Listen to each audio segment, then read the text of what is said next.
Cool. I wanted to quickly touch base with you around donations. I think many people sometimes wonder or think about, but how does this whole donation thing work? So I wonder if you can maybe just unpack a little bit about where does all the donations come from?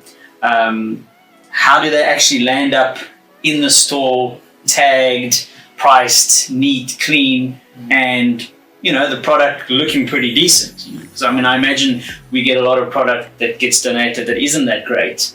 But just take us through the process and how you understand the process of goods being donated. Well, it's a very interesting process in the sense that all of our locations, including our head office, are drop-off points, and we have people always coming in on a daily basis, whether it be businesses, whether it be individuals. Always firstly come a day before and say, listen, can I drop off here? What can I donate? And, we accept all unwanted goods. So donations will be dropped off at our store, after which the donation gets logged to be collected by our logistics department. Depending on what type of donation it is, but we will talk on clothing now. So the clothing goes to a dedicated warehouse, which we have, where everything gets dropped off there. There's a sorting area, it gets sorted, and it will basically get categorized where you have the wearable garments, so stuff that is basically resellable. If it's in a great nick, it will basically then all go through the washing process, get washed, hanged out, as you say, pressed, blessed, and then it, on a weekly basis, it will then get distributed to each store based on what they need or what they require. So from one man's trash to another man's treasure, so it goes from nothing to being restored. Then some garments get mended if it just needs a little bit of love, stitching, or whatever the case may be. Then it gets redistributed back into the retail chain. Those that are obviously not in 100% condition, because we don't discard much. So those that is still in a wearable condition but not suitable to be resold in the retail chain gets then sent to our service centers, where with a My Change voucher on shop day for those that is coming to the service centers, they are then able to redeem a garment, a pair of shoes, whatever the case may be. So we do find a use for all the unwanted goods. Right. Basically, we have a system where we log all donations purely just for record purposes, whereby... Not for spamming purposes. No, we wouldn't spam you with unnecessary, please donate now, things like that. And I make clients, the donors, aware that, look, this is just for record purposes, where each donation gets logged, they get sent a thank you email, and also if they want to hear about more up and coming events and how more they can get involved, because I always have people that donate. It always says to me, how can I get involved in this, or what more can I do other than just donate? I come across a lot of people and interact with a lot of business people where they say, I like to donate my expertise, in the sense that I had a guy who was a welder and a boilermaker. I had a lady that owned a restaurant that was a chef that says, listen, I'd like to get involved in this and donate my time and help train guys and teach them skills. So, And are people only able to donate clothing, or can they pretty much donate anything to Uturn? Yeah, I always make this joke in the store where I tell them, we take all unwanted goods. Like this one lady was laughing so loud. I said, you can donate all unwanted goods. She says, all unwanted goods. She says, clothing, kitchenware, your house, your car, your husband, if you don't want it. The lady says, yes, I'd like to donate him. So yes, all unwanted goods. So anything. Right. Not just the goods, but like I said now, even if you're a business owner, if you're working for a big corporate, and you want to donate your expertise or your time or help offer a course or training, anything. Right. Anything. No, amazing. That's awesome. Cool. I've got some more questions because we've got some time on our hands. So tell me, what aspects of the Uturn program have you found most beneficial compared to other similar programs that are out there? I mean, what's been the the key thing you think has just really like been most beneficial to your own life versus some other stuff that might be out there? Yeah, I mean, like I said, I've been through rehabs, and how I would compare the conventional rehabilitation centers versus the Uturn program, or even what the rehabilitation centers, the programs they offer.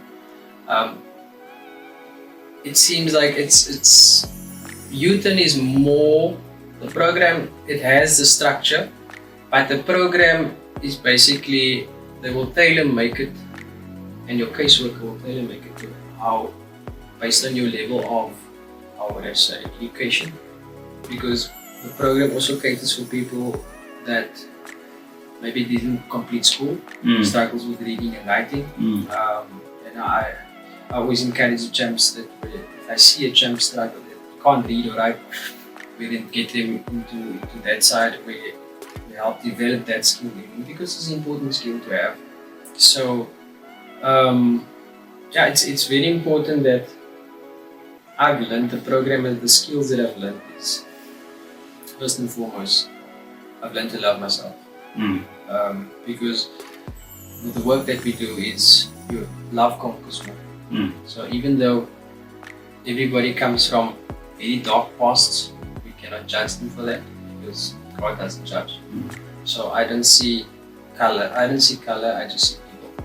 Yes. At the end of the day. So regardless of race, creed, color, whatever, I treat them with love and compassion.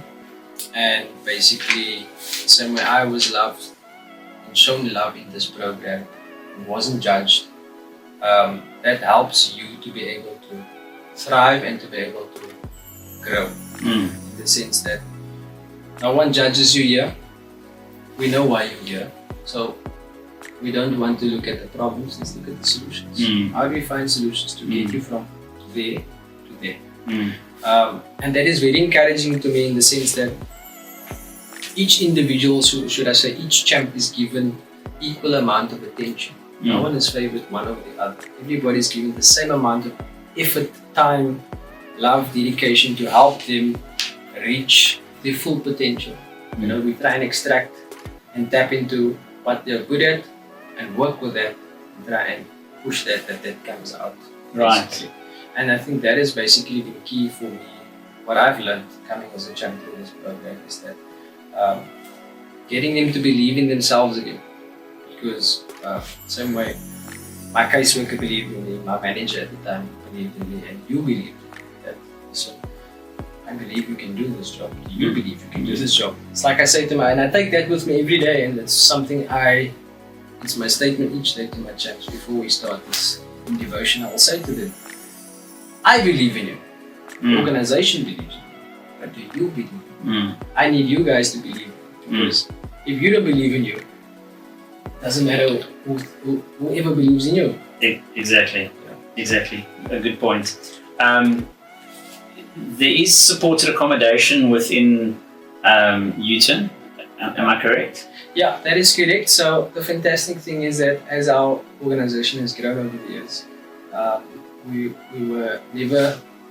could never offer, should I say, in-house accommodation. We always used an external partner that partners with us, like Loaves and Fishes and the Haven Group, which is what we call Phase 2 shelters.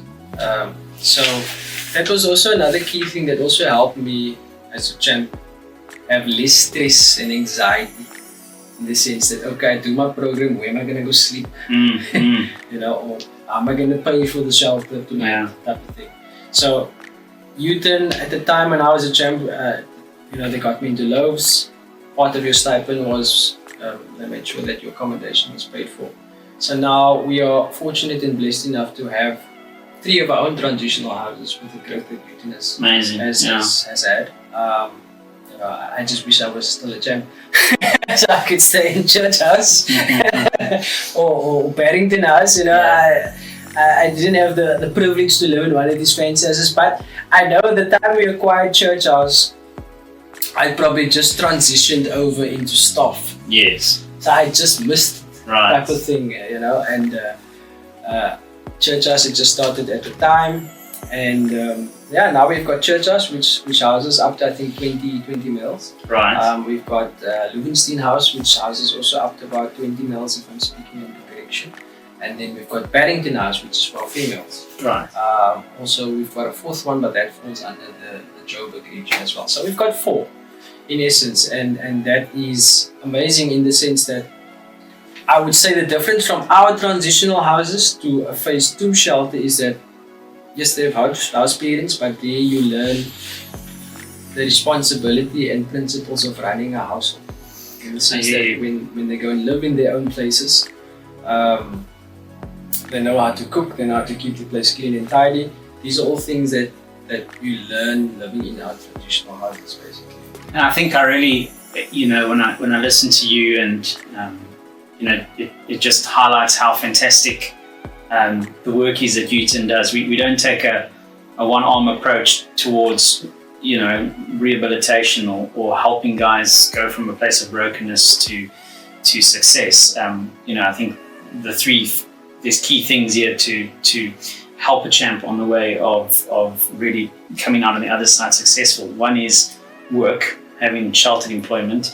2, having a very strong development team that's helping them develop who they are as a person. Yeah. And then 3, supported accommodation. And if you've got those 3 things linked together, it's really a wonderful way to really help someone get through this program successfully. So definitely for me, Chris, it was one of the main stresses and worries. In the sense that, look, I was going through a tough time in the sense that my mom was happy that I was making the change also, but like I said, for every addict affects at least 50 to 100 people. So you must remember that for the almost 20 years of being in substance abuse, being in addiction and doing prison and all these things, it's a lot for a mother to take. So at the same time, she's happy that I'm on the journey of recovery, but also the same way I'm in recovery now, my mother's also in recovery. I can't expect her to just forget about 20 years of hurt and pain and embarrassment. So my relationship with my mom has gone from -1 million to +infinity, where we are best friends. I mean, I was fortunate and blessed to have spent the weekend with her for Mother's Day. And I sat now the other night and thought, how many Mother's Days have I missed? To be able to appreciate it and tell her, you know what, I love you and I appreciate everything you do. It was even so that, in my past, I could never even say to my mother to her face, I love you. Now it's like... that's beautiful. I think that's amazing, and I think I've also seen it within Uturn where champs get the opportunity to restore those broken relationships, and where our development team comes alongside them and really helps them reconnect with their families again. And I think some people forget about how important reuniting them again with their family, their kids, and I think that's a beautiful element of Uturn as a whole. Yeah, that is a very important segment. Is I would say restoration of what has been destroyed. For me it was difficult. I was always trying to build a relationship with my mother, but I never seemed to get there. And I think that God always has a wonderful plan and a purpose for everything that happens. Even though I always challenge God and ask Him, you've put me down a really tough road to come out. I've really had to take the long road around to get to this point where I'm at right now. And it's amazing how Uturn helps restore relationships with loved ones, because at the end of the day, family is all that you have. It's like my granddad used to say to me, the only true friends you really have in life